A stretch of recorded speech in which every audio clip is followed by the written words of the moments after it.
Hello বন্ধুরা, আমি সোহেল রানা আসলাম আরও একটি নতুন ভিডিও নিয়ে। আপনারা জানেন, হয়তো অলরেডি জেনে গেছেন, আমি অসুস্থ।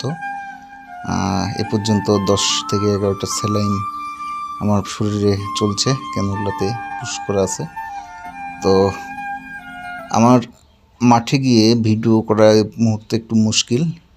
তো এখন যে ভিডিওটি দেখছেন, সে ভিডিওটি আপনাদের মতোই এক দর্শক, যিনি আনিসুর রহমান ভাই, পাংশা রাজবাড়ী, সেই আনিসুর রহমান ভাই এই কদমটা চাষ করেছেন। তো তার কদমের জমিতে কেমন হয়েছে, তার কদমের ফুলগুলো দেখতে পাচ্ছেন। আনিসুর রহমান ভাই তার নিজের হাতে সুন্দর করে ঘুরিয়ে ঘুরিয়ে দেখাচ্ছেন তার কদমগুলো কেমন হয়েছে। তো একদম আধুনিক পদ্ধতিতে টোটালি তিনি শুরু থেকে শেষ পর্যন্ত আমার পরামর্শ মতো তিনি এই পেঁয়াজের কদমটা চাষ করেছেন।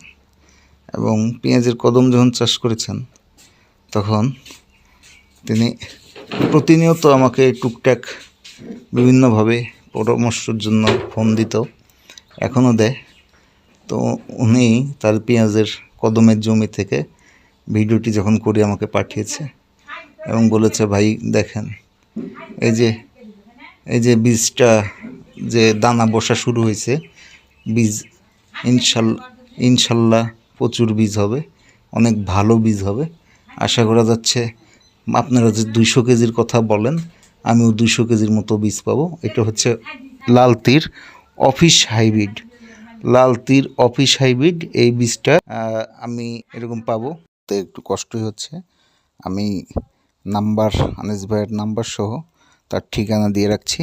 তার সাথে যোগাযোগ করে যারা রাজবাড়ী পাংশা এলাকার, তারা অবশ্যই আনিস ভাইয়ের সাথে দেখা করবেন এবং আধুনিক পদ্ধতিতে যেহেতু সে কদম চাষ করেছে, কীভাবে চাষ করলো এবং কী রকম ফলন হচ্ছে, প্রোডাকশন হচ্ছে, নিজে উপস্থিত থেকে সশরীরে দেখে আসবেন।